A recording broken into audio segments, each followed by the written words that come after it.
Hello बच्चों, आप सभी का स्वागत है आपका एक चैनल स्टडी फॉर पर्पस में।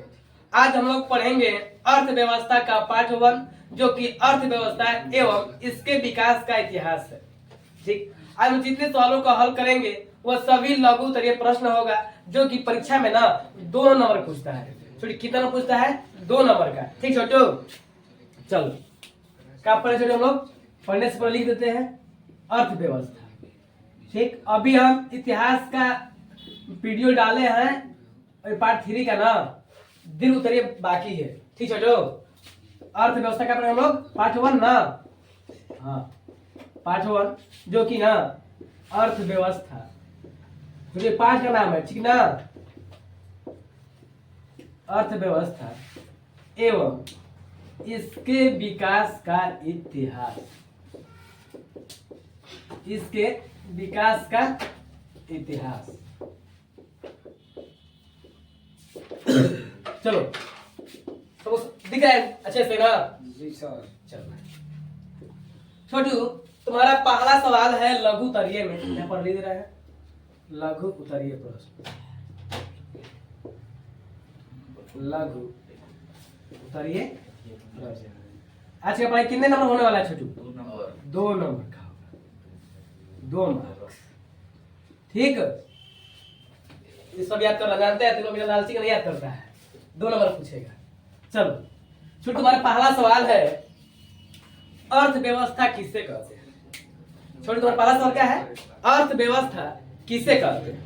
देख छोटू, अर्थव्यवस्था लिखने से पहले तुमको समझा दे, अर्थव्यवस्था उस तंत्र को कहा जाता है जिनमें विभिन्न प्रकार के आर्थिक क्रियाएं शामिल हो। अब कहो कि भैया आर्थिक क्रिया क्या होती है? देख छोटू, हम जो भी क्रियाएं करते हैं ना, उससे हमें आय प्राप्त होती है।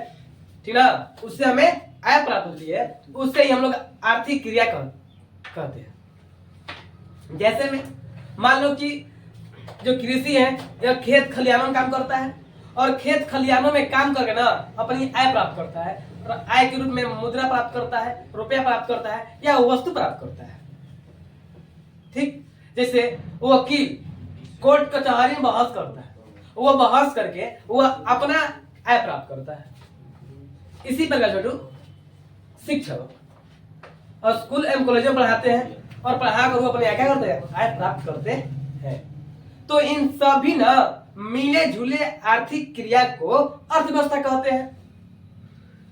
समझ में आया हो? थोड़ा बहुत जानते हैं? Yes sir. कि तुम लोग एक बार समझ में नहीं आता है, फिर समझ लो। अर्थव्यवस्था उस तंत्र को कहते हैं छोटू, अर्थव्यवस्था उस तंत्र को कहते हैं जिसके अंतर्गत विभिन्न प्रकार के ना आर्थिक क्रियाएं शामिल होती है।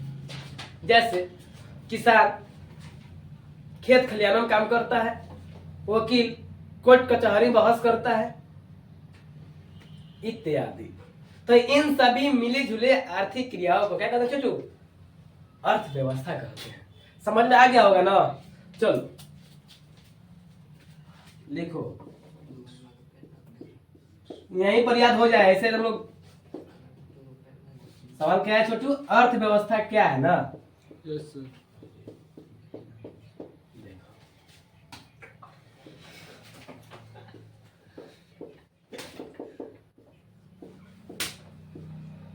अर्थव्यवस्था, अर्थव्यवस्था उस तंत्र को कहते हैं, अर्थव्यवस्था उस तंत्र को कहते हैं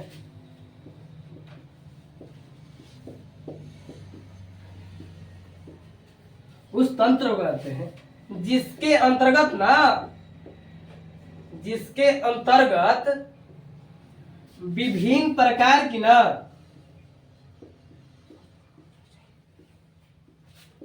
विभिन्न प्रकार की आर्थिक क्रियाएं संपादित होती है। आर्थिक क्रियाएं शामिल होती है।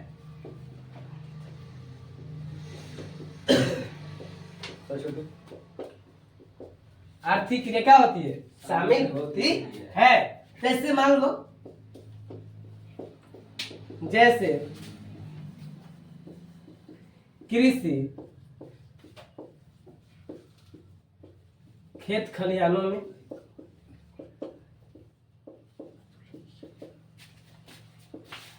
शिक्षक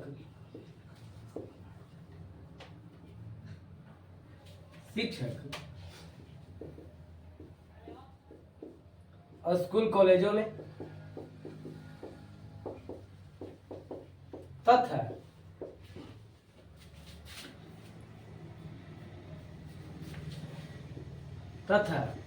वकील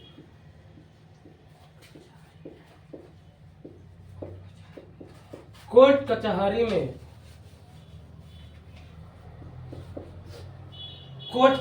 में कार्य करते हैं। इन सभी मिले जुले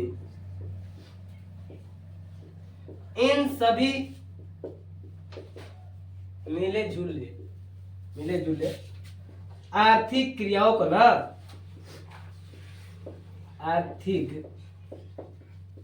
को अर्थव्यवस्था कहते हैं।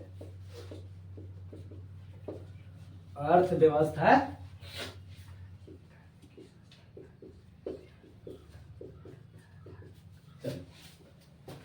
समझ में आ गया? एक बार रिवाइज मार लो। अर्थव्यवस्था क्या है? तो छोटू, अर्थव्यवस्था उस तंत्र को कहते हैं या ढांचा को कहते हैं जिसके अंतर्गत विभिन्न प्रकार की आर्थिक क्रियाएं शामिल हो। आर्थिक क्रिया मतलब क्या हो छोटू? जो भी हम लोग कार्य करते हैं ना, उससे हमें आय प्राप्त होती है ना, उससे हमें आर्थिक क्रिया करते हैं। जैसे कृषि खेत खलिहानों में, शिक्षक और स्कूल कॉलेजों में तथा वकील कोर्ट कचहरी में काम करता है।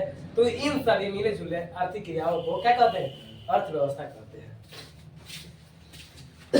लिख लो सबको दिख रहा है ना?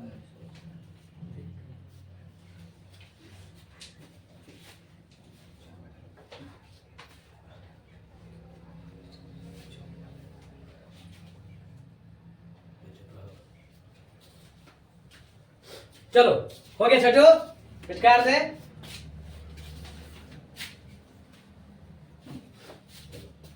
हमें पता है सभी समझ में आ गया हो।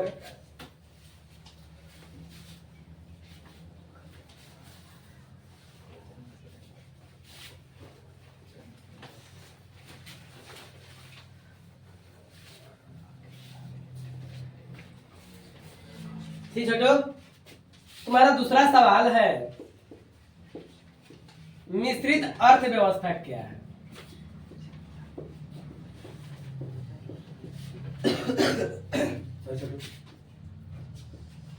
मिश्रित अर्थव्यवस्था क्या है?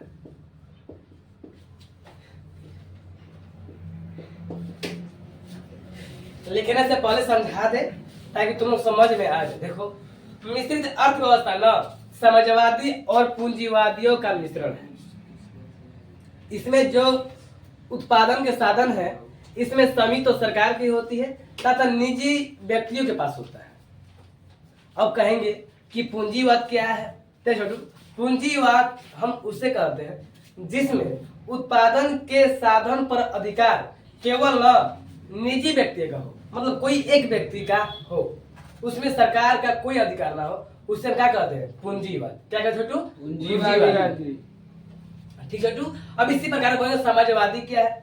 नहीं छोटू, समाजवादी वह व्यवस्था है ना जिसमें उत्पादन के साधन का अधिकार केवल समिति तो सरकार की होती है, मतलब सरकार का अधिकार होता है और सरकार न जनता के कल्याण के लिए कार्य करता है।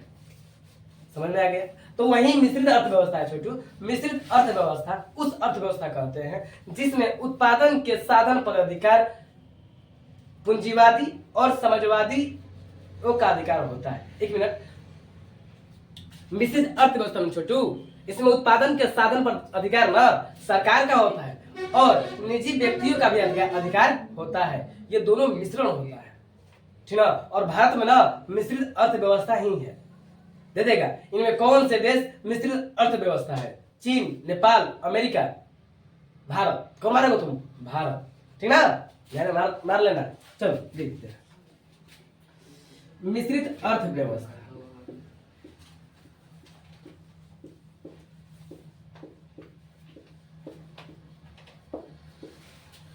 मिश्रित अर्थव्यवस्था उस अर्थव्यवस्था को कहते हैं, उस अर्थव्यवस्था को कहते हैं, अर्थव्यवस्था को कहते हैं जिसमें जिसमें उत्पादन के साधन पर अधिकार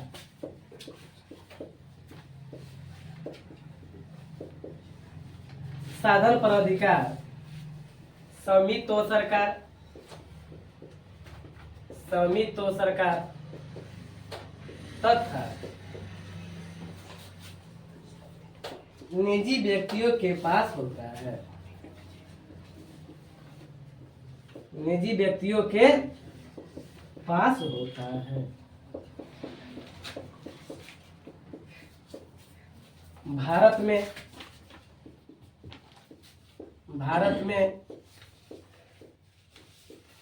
मिश्रित अर्थव्यवस्था ही है। भारत में मिश्रित अर्थव्यवस्था ही है। समझ में आ गया होगा मिश्रित अर्थव्यवस्था क्या है। ठीक छोटू, स्वामित्व तो सरकार समझ रहे हो ना, सरकार का अधिकार होता है। निजी व्यक्ति समझ रहे हो ना, किसी एक व्यक्ति का अधिकार होता है। सब लिख लो। तुम स्टेप बढ़ाना चाहते हो तो लिख देना कि इसे ही हम मिश्रित अर्थव्यवस्था कहते हैं। सभी को समझ में आ रहा है छोटू? सभी को दिख रहा है ना? सब लघु तो ये प्रश्न है और तुम लोग का स्टेप बढ़ाना होगा तो लिख देना इसे ही मिश्रित अर्थव्यवस्था कहते हैं। चलो सभी लिख लिए ना? चलो हम तीसरा क्वेश्चन की ओर बढ़ते हैं।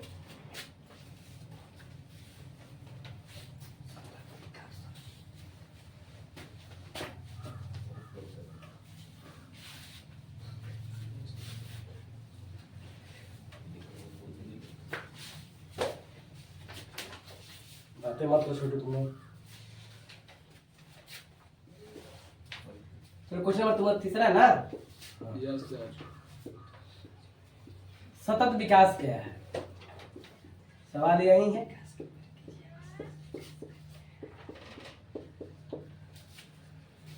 सवाल समझ लो, सतत विकास क्या है? देखो सतत विकास के तुम परिभाषा दे तो ये भी हो सकता है कि देने से पहले तुम समझ लो, जो हम लोग का जो प्राकृतिक संसाधने हैं, प्राकृतिक साधन है, जैसे वायु, पेट्रोलियम, जल, सूर्य का प्रकाश, जिस प्रकार से हम नई तकनीकों के वजह से यह सब प्रदूषित कर रहे हैं, तो हो सकता है ना कि आने वाली जो हम पीढ़ी है तो इससे वंचित रहना पड़े। तो मान लो कि अपनी आवश्यकताओं की पूर्ति कर रहे हैं, पूरा यूज कर रहे हैं। मान लो कि किसी घर ज्यादा रुपया यूज नहीं करता है, यह किन लेंगे वह किन लेंगे। ठीक इसी प्रकार से जो प्राकृतिक साधन है और हम लोग ऐसे ही यूज करते रहेंगे तो हो सकता है कि आने वाली पीढ़ी ना इससे वंचित रह जाए। उसी के ध्यान में ना सतत विकास का शब्द दिया गया है। सतत विकास मतलब यह होता है, यह एक ऐसा विकास है जो वर्तमान की आवश्यकताओं की पूर्ति कर सके, जो वर्तमान की आवश्यकताओं की पूर्ति कर सके। वर्तमान जानते हो ना अभी, ठीक, और आने वाली पीढ़ी जो भविष्य में जो हमारे जैसे लोग आएंगे उसको भी आवश्यकताओं की पूर्ति हो सके। क्लियर? समझ में आ गए? और एक और समझ लो कि सतत विकास क्या है। तो छोटू, सतत विकास एक ऐसा विकास है, निरंतर चलने वाली विकास की प्रक्रिया को ना हम सतत विकास कहते हैं। समझ में आया? समझ में आ गया होगा, हम भरोसा है। तुम लोग इतना भी पढ़ने में बहुत कौन ना होगा, पढ़ने में बहुत होता तो वीडियो देखता है। चलो हमको विश्वास है तुम सभी पढ़ना चाहते हो, है ना? हाँ सब सही है। देखो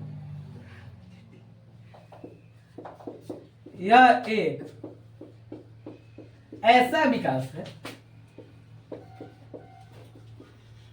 यह एक ऐसा विकास है जो वर्तमान की आवश्यकताओं को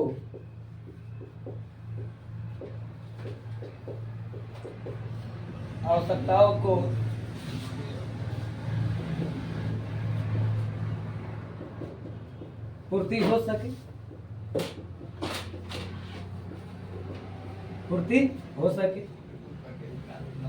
तथा आने वाली पीढ़ी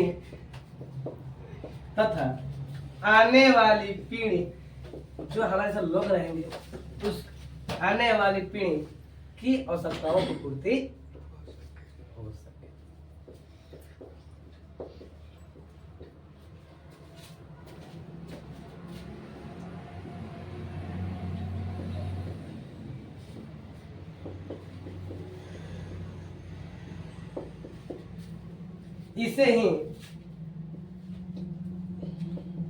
इसे ही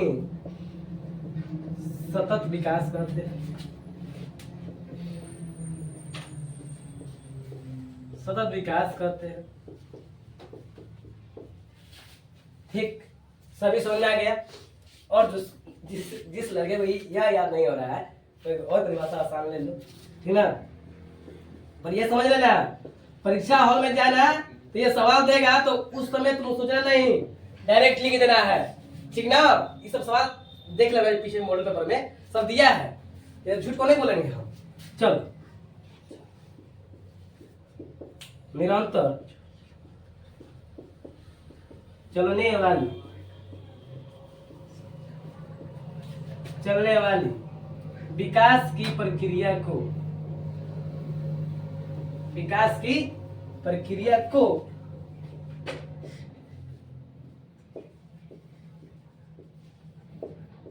सतत विकास कहते हैं। लिख लो। अब तुम समझाना कौन लगे, पहले समझा दिए, तुम्हें समझ रहा है ना। Yes sir. तो हल्ला मत करो।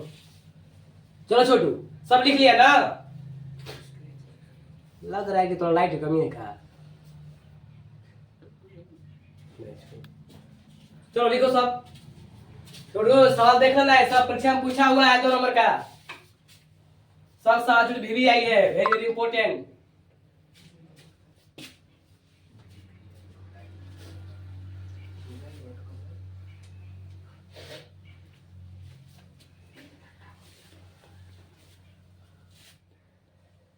चलो लिख लिया है, तुम लोग जानते हैं। जब हम समझाते रहेंगे ना तो उस समय तुम लिखते जाओगे, जानते नहीं तुमको। चलो, तुम्हारे लिए ऐसा ही वीडियो आता रहेगा, लगभग मैथ का वीडियो बने, ठीक ना। चिंता मत करो, अगर चलेगा क्लास महामैराथन त्रिकोणमिति का, ठीक ना। चलो छोटो, अगला सवाल है, आर्थिक नियोजन क्या है।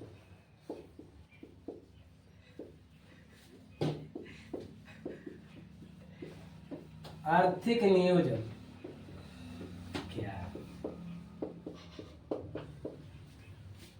क्या हंस रहे हो? चलो अल्लाह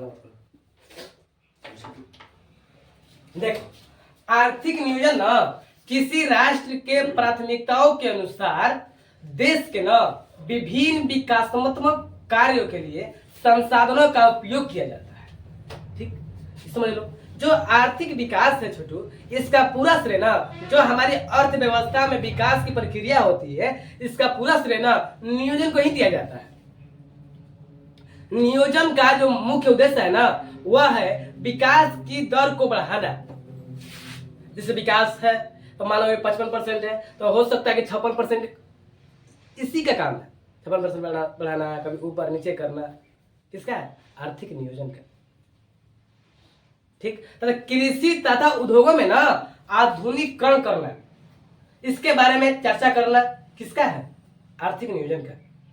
छोटू, आर्थिक नियोजन ना भारत में योजना आयोग जो लगा था ना 15 मार्च 1950 ईस्वी को, उसी के आधार पर आर्थिक नियोजन भी तैयार किया गया।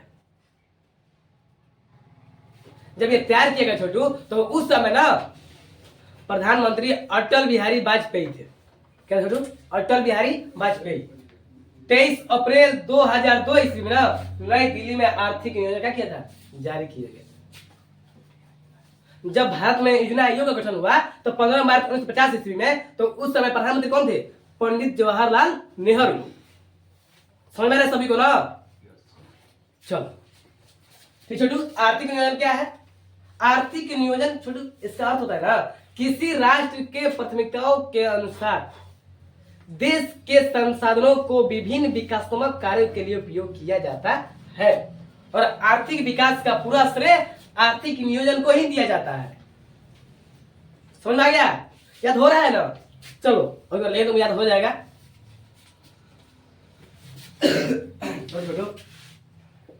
चलो आर्थिक नियोजन क्या है?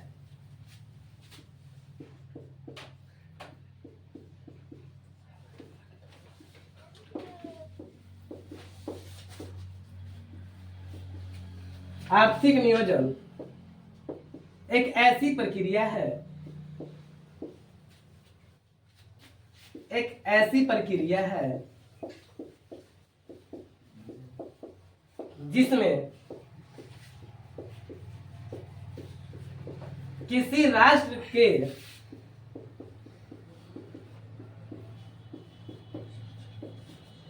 प्राथमिकताओं, जिसमें किसी राष्ट्र के प्राथमिकताओं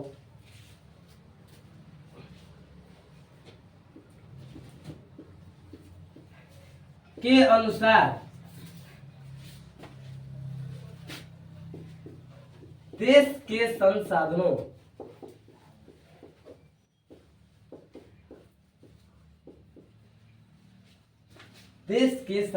का उपयोग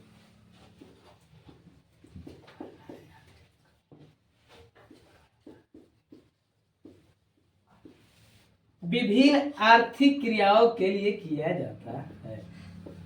आर्थिक क्रियाओं के लिए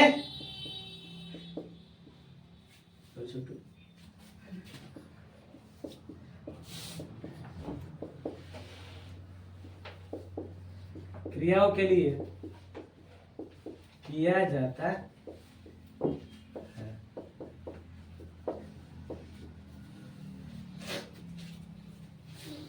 भारत में आर्थिक विकास का श्रेय किसको दिया जाता है? पता है तुम लोग को? आर्थिक विकास का श्रेय किसे दिया जाता है?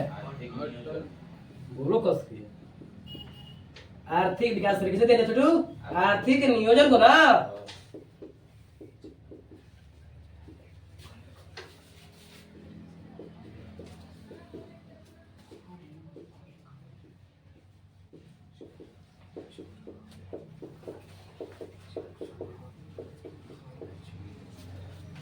बस इतना याद कर लो।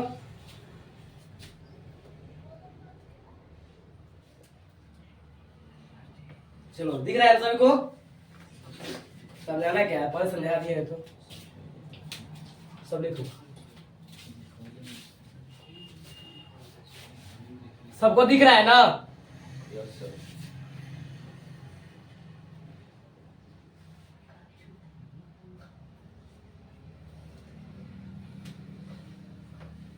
चलो अगला क्वेश्चन।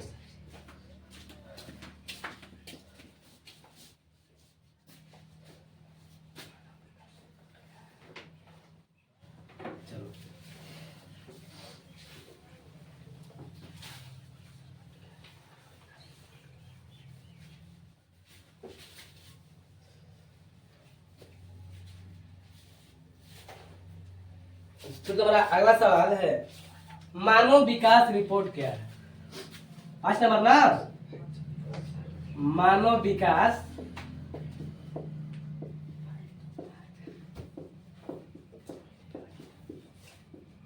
रिपोर्ट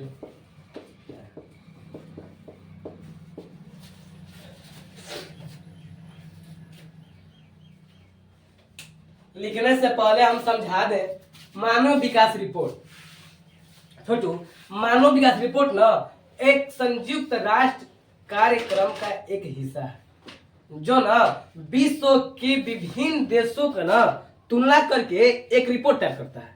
और भाई तुलना किसमें करता है? छोटू, तुलना ना शैक्षिक स्तर क्या करता है? शैक्षिक स्तर,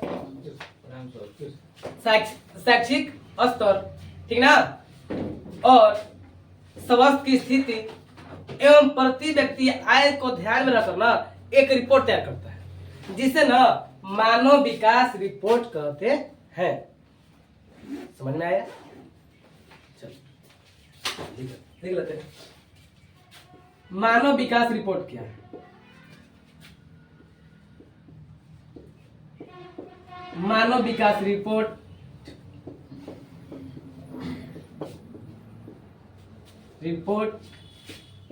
संयुक्त राष्ट्र के कार्यक्रम का एक हिस्सा है। कार्यक्रम का एक है छोटू, हिस्सा ना, हिस्सा है जो विश्व के विभिन्न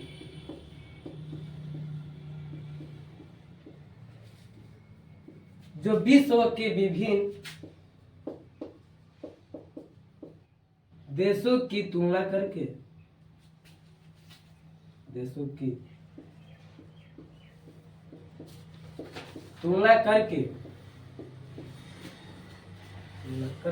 जैसे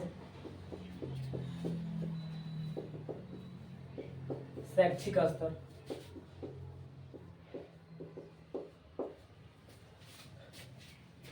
स्वास्थ्य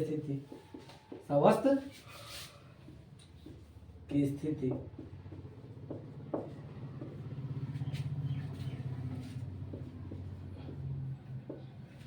एवं प्रति व्यक्ति आय को ध्यान में रखकर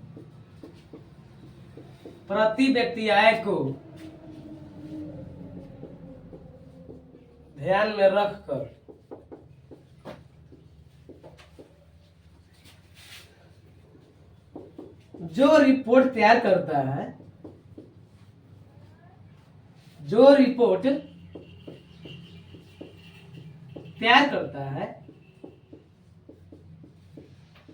उसे ही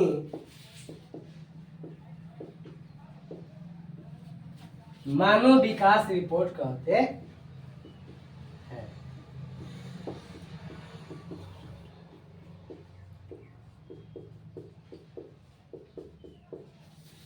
समझ में आया छोटू? लिख लो, ठीक ना? लिखो।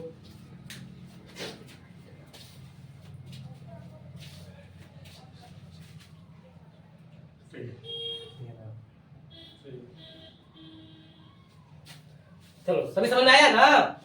मानव विकास रिपोर्ट संयुक्त राष्ट्र के कार्यक्रम का एक हिस्सा है जो विश्व के ना विभिन्न देशों की तुलना करके, तुलना किससे करेगा? वो शैक्षिक स्तर, स्वास्थ्य की स्थिति और प्रति व्यक्ति आय को तुलना करता है, ठीक ना? और यह ध्यान रखना एक रिपोर्ट तैयार करता है जिसे मानव विकास रिपोर्ट कहते हैं। तो छोटू, जितना भी सवाल पढ़ाया जा रहा है सब परीक्षा में पूछा है, देख लेना मोटर पर उठा के।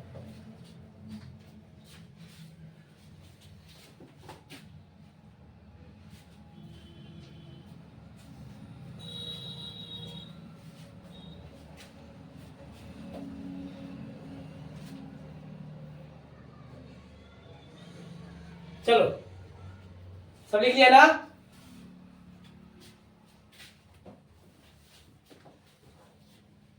लिखो लिखो।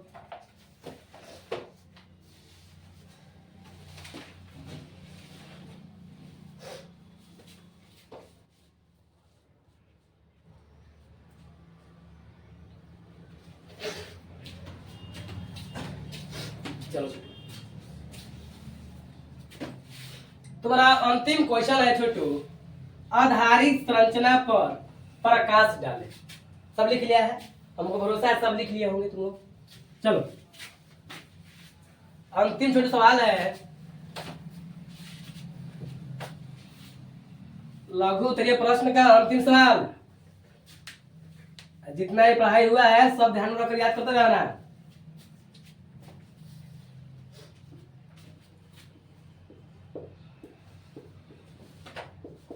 आधारिक संरचना पर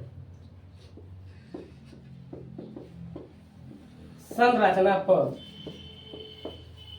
प्रकाश डाले।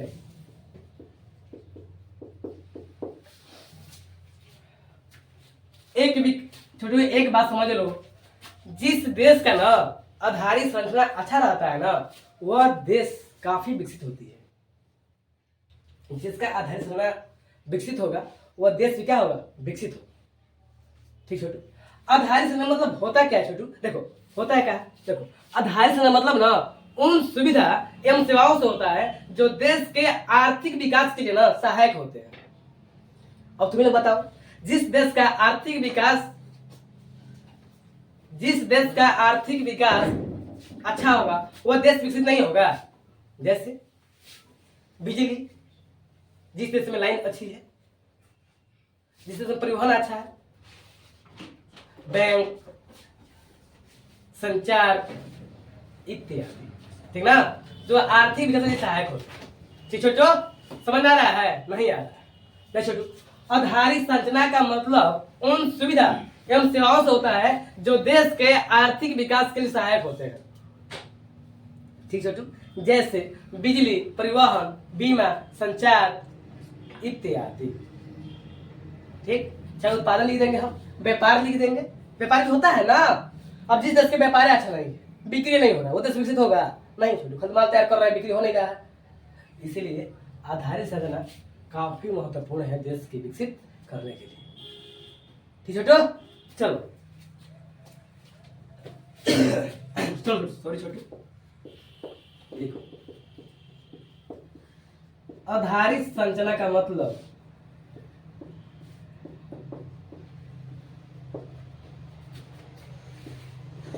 संरचना का मतलब उन सुविधा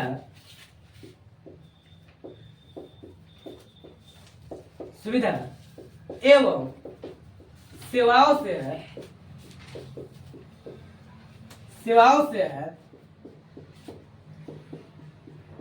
जो देश के आर्थिक विकास के लिए, जो देश के आर्थिक विकास के लिए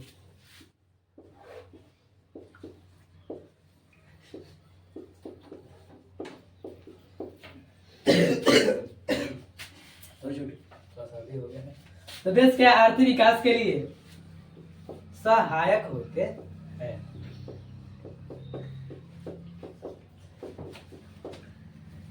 ठीक है, तो जैसे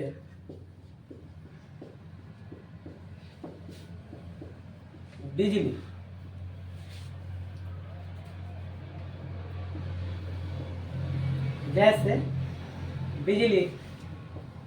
बीमा, परिवहन, संचार, व्यापार इत्यादि।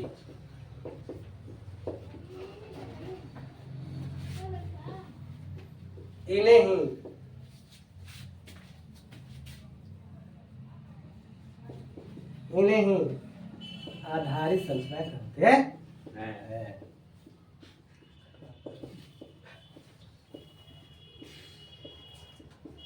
समझ जाओ, जिस देश का आधारित संरचना अच्छा होगा, विकसित होगा, वो वही देश भी क्या होगा, विकसित होगा। ये देश के विकसित करने में ना महत्वपूर्ण रोल निभाता है। समझ में आया ना? सबके समझ में लो। चलो यस सर, चलो लिख लो, तुम्हारा अंतिम सवाल था।